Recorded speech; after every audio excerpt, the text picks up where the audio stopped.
புரட்சி தலைவர் எம்ஜிஆர் கதாநாயகனாக வளர்ந்து வந்த காலகட்டத்தில் அவருக்கு மிகவும் கை கொடுத்த படம் அலிபாபாவும் 40 திருடர்களும். அந்த படத்தில் கதாநாயகியாக பானுமதி நடித்திருந்தார். எம்ஜிஆரின் அண்ணனாக அவரது கூட பிறந்த அண்ணன் எம்ஜி சக்கரபாணி நடித்திருந்தார். அவரது மனைவி கதாபாத்திரத்தில் வில்லியாக நடித்திருந்தவர்தான் நடிகை வித்யாவதி. இந்த வித்யாவதிக்கு ஒரு ஹிஸ்டரி இருக்கிறது. அதை முதலில் பார்த்து விடுவோம். நடிகை ஜெயலலிதாவின் தாயார் சந்தியா தனது கணவர் இறந்த பிறகு சிறுமியாக இருந்த ஜெயலலிதாவை அழைத்து கொண்டு சென்னைக்கு வந்தார். அங்கே தனது சகோதரி அம்புஜா வீட்டில் தனது குழந்தைகளுடன் தங்கினார் சந்தியா. இந்த அம்புஜா வேறு யாரும் அல்ல, அவர்தான் இந்த அலிபாபா படத்தில் வில்லியாக நடித்த வித்யாவதி, ஜெயலலிதாவுக்கு சித்தி. ஜெயலலிதாவின் அம்மா சினிமாவுக்காக மாற்றிக்கொண்ட பெயர்தான் சந்தியா. அவரது இயற்பெயர் வேதா. அதே போல சித்தி அம்புஜாதான் வித்யாவதி என தன் பெயரை அதற்கு முன்னதாகவே மாற்றிக்கொண்டார்.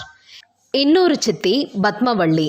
ஆச்சாரமான குடும்பத்திலிருந்து வந்தாலும் கூட அம்புஜாவுக்கு அந்த பெயரே பிடிக்கவில்லை. அதனால் தன் பெயரை மாடர்னாக வித்யாவதி என மாற்றிக்கொண்டார். அது மட்டுமில்லை, விமான பணிப்பெண் வேலைக்கு படித்து விமான பணிப்பெண்ணாக மாறினார்.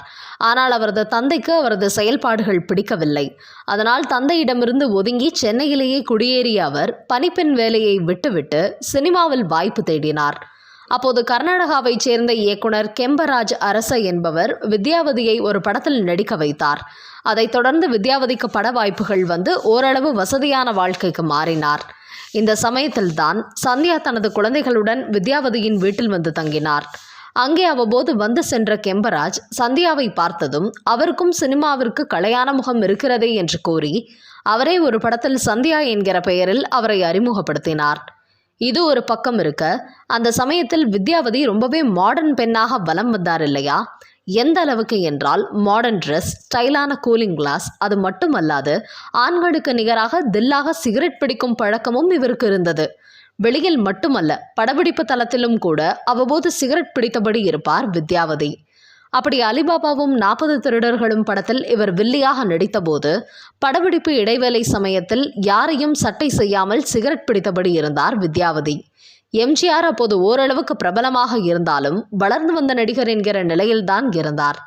எம்ஜிஆர் என்கிற பயம் அப்போது படப்பிடிப்பு குழுவினருக்கு பெரிய அளவில் இல்லை.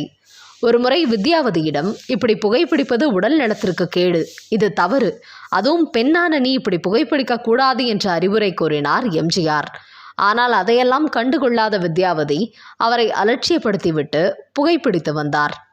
எம்ஜிஆரும் அவரும் இணைந்து நடித்த காட்சிகள் கொஞ்சம் மட்டுமே இருந்ததால் அந்த சமயங்களில் எம்ஜிஆர் வித்யாவதி ஒரு பக்கம் இருந்தால் அதை கண்டுகொள்ளாமல் தான் ஒரு பக்கம் போய் அமர்ந்து விடுவார், தேவையில்லாமல் தன் மரியாதையை கெடுத்துவிடக்கூடாது என்று.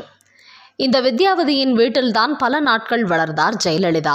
ஜெயலலிதாவையும் தன்னை போலவே மாடர்னாக மாற்ற வேண்டும் என முடிவு செய்த வித்யாவதி ஜெயலலிதாவை ஒரு சலூனுக்கு அழைத்து சென்று அவர் வேண்டாம் என்று சொல்ல சொல்ல பாப் கட்டிங் போல முடியை கட் செய்து அழைத்து வந்தார்.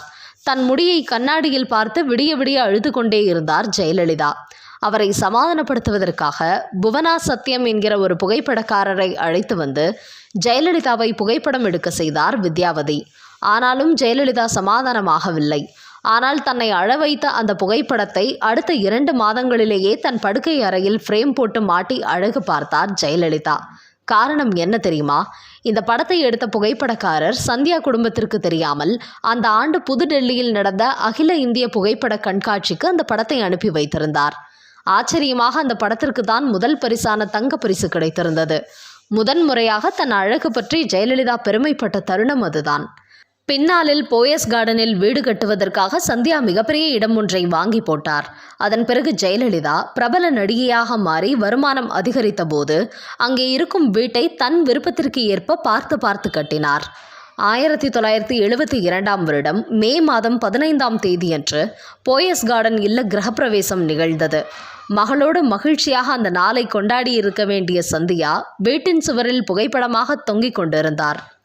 ஜெயலலிதாவுக்கு இந்த கிரகப்பிரவேசத்தின் போது இன்னொரு மறக்க முடியாத சம்பவமும் உண்டு.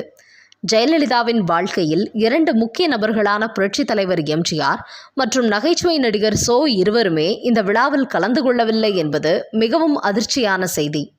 எம்ஜிஆர், சோ தவிர தமிழகத்தின் பிரபலங்கள் பலரும் ஆஜராகியிருந்தனர். அப்போது எம்ஜிஆருக்கும் ஜெயலலிதாவுக்கும் இடையே ஏதோ பிரச்சனை என பேசப்பட்டது. ஆனால் உதவியாளர் மூலம் விலையுயர்ந்த பரிசுகளை அனுப்பி வைத்திருந்தார் எம்ஜிஆர். கோபத்தில் அவற்றை திருப்பி அனுப்பினார் ஜெயலலிதா. ஜெயலலிதாவின் இளமை கால நண்பரான சோ குடும்ப நண்பரும் கூட. தனது வீட்டு நிகழ்ச்சிகளை சோ இல்லாமல் சந்தியா நடத்தியதில்லை. அதனால் கிரகப்பிரவேசத்தில் சோவை ஆவலுடன் எதிர்பார்த்து காத்திருந்தார் ஜெயலலிதா. உள்ளூரில் இருந்தும் சோ விழாவுக்கு வரவில்லை. காரணம் கேட்டதற்கு 6 பக்கத்துக்கு கடிதம் எழுதியிருந்தார் சோ. பத்திரிகையை நேரில் தராமல் தன்னை அவமதித்து விட்டதாக அக்கடிதத்தில் குறிப்பிட்ட சோ கர்வத்தினால்தான் செய்த தவறுக்கு வருந்துவதாக கூறியிருந்தார். இதன் பிறகு எப்படி சித்தி வித்யாவதி மூலமாக ஜெயலலிதா ஒரு இக்கட்டான சூழ்நிலையை சந்தித்தார் என்பதையும் தக்க சமயத்தில் அதை எம்ஜிஆர் டீல் செய்ததையும் பெரும்பாலோர் அறிந்திருக்க மாட்டார்கள். ஆம், ஆனந்தம், துக்கம், விரக்தி, வெறுமை என அத்தனை உணர்ச்சிகளையும் ஜெயலலிதா நிஜமாய் அனுபவித்தது இந்த வீட்டில்தான். தனது தாயின் மறைவுக்கு பிறகு ஜெயலலிதா வேறு வழியின்றி தன் சித்திகள் மற்றும் உறவினர்களோடு போயஸ் கார்டன் இல்லத்தில் வாழத் துவங்கினார்.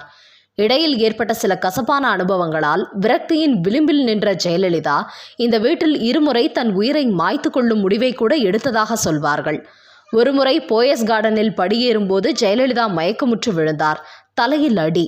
பதறிய ஊழியர்கள் எம்ஜிஆருக்கு தகவல் சொன்னார்கள். விரைந்து வந்த எம்ஜிஆர் ஜெயலலிதாவை மருத்துவமனைக்கு அழைத்துச் செல்ல தயாரானார். அப்போது உதவிக்கு ஜெயலலிதாவின் சித்திகளை தேடினார். ஆனால் அவர்கள் மாடியில் ஏதோ வாக்குவாதத்தில் ஈடுபட்டிருப்பதாக வேலைக்காரர்கள் கூறினார்கள். மகள் மயக்கத்தில் கிடக்க அப்படி என்ன அவர்களுக்குள் வாக்குவாதம் என குழப்பத்துடன் எம்ஜிஆர் மாடிக்கு போனார். அங்கு ஜெயலலிதாவுக்கு ஏதாவது ஆனால் கொத்து சாவியை யார் வைத்துக் கொள்வது என சண்டையிட்டு கொண்டிருந்தனர் அவரது சித்திகள். அவர்களை கோபமாக சத்தம் போட்டு அவர்களிடமிருந்து கொத்து சாவியை பிடுங்க கொண்ட எம்ஜிஆர் ஜெயலலிதாவை உடனடியாக மருத்துவமனையில் சேர்த்தார். சில மணி நேரங்களுக்கு பின் ஜெயலலிதா கண் விழித்த போது கொத்து சாவியுடன் நின்றிருந்த எம்ஜிஆர், அம்மோ, யார் எதிரிகள் யார் உறவுகள் என பிரித்தறிந்து ஜாக்கிரதையாக இரு என அறிவுரை கூறினார். எம்ஜிஆரின் அறிவுரைக்கு பின் உறவினர்களிடமிருந்து சற்று தள்ளியே நிற்க துவங்கினார் ஜெயலலிதா.